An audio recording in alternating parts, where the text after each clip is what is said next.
आप सभी का दिव्य साधना चैनल में बहुत बहुत स्वागत है।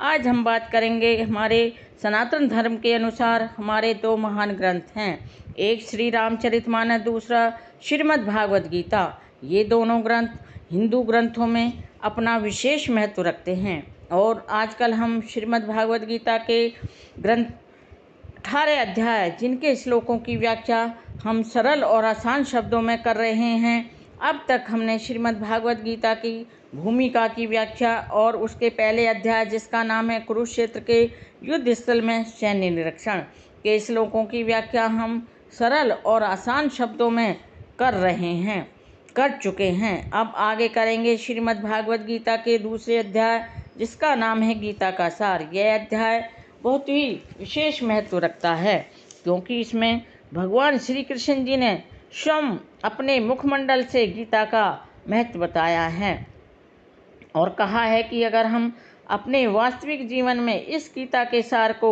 अपनाएंगे तो हमारे जीवन का उद्धार हो जाएगा और हमें वास्तविक ज्ञान की भी प्राप्ति हो सकेगी। अगर हम इसको ध्यानपूर्वक पढ़ेंगे, सुनेंगे और उसको धारण करेंगे और उस वास्तविक ज्ञान की प्राप्ति को हम अपने जीवन में धारण करेंगे।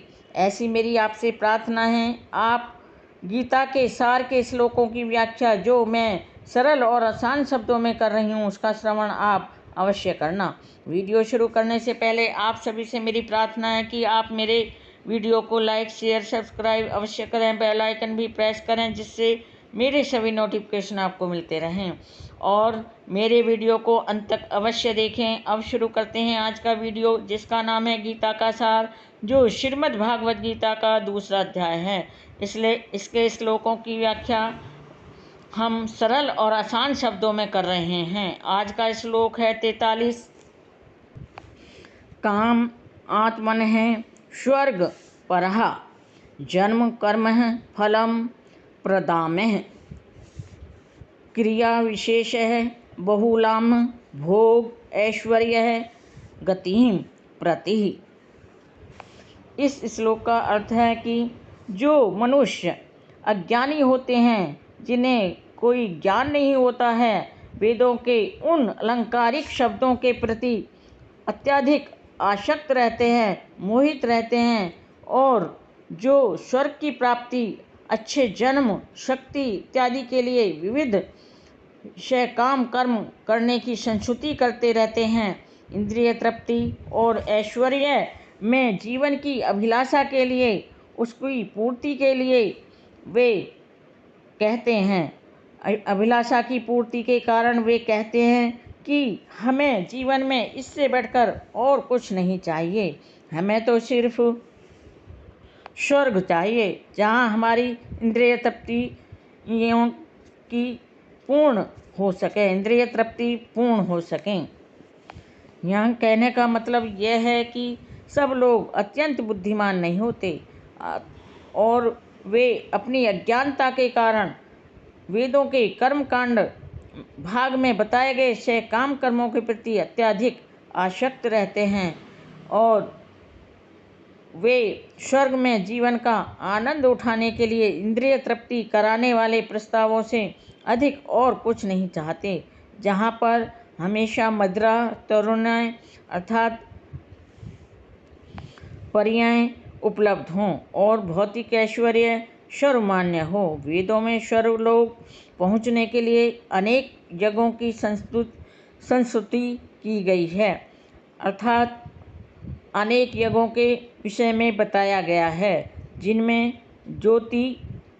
ज्योतिष्टोम यज्ञ प्रमुख माना जाता है। वास्तव में वेदों में कहा गया है कि जो स्वर्ग जाना चाहता है उसे ये यज्ञ अवश्य ही संपन्न करने चाहिए, तभी वह उसकी इच्छा पूर्ण हो सकती है। और अल्पज्ञानी अर्थात अज्ञानी पुरुष सोचते हैं कि वैदिक ज्ञान का सारा अभिप्राय केवल इतना ही है। ऐसे लोगों के लिए कृष्ण भावनामृत के दृढ़ कर्म में स्थित हो पाना बहुत ही कठिन होता है। वे बड़ी ही उनके लिए एक कठिन मार्ग है। जिस प्रकार मूर्ख लोग विषैले वृक्षों के फूलों के प्रति भी यह जानने के लिए कि इस आकर्षण का क्या फल तुम्हें भोगना पड़ेगा, उसके प्रति मोहित रहते हैं, आसक्त रहते हैं। उसी प्रकार अज्ञानी व्यक्ति स्वर्ग में ऐश्वर्य भोगने के लिए, इंद्रिय तृप्ति के लिए बहुत ही आकृष्ट रहते हैं। वेदों के कर्म कांड में भी कहा गया है, एपामम सोम मृतः अभूम तथा अक्षम हैं वे चातुर्मास्य या जिन्हें सुकृतम भवति। दूसरे शब्दों में, जो लोग चतुर्मास में तप करते हैं, साधना करते हैं, तपस्या करते हैं, वे अमर तथा सदा सुखी रहने के लिए सोमरस पीने के अधिकारी हो जाते हैं।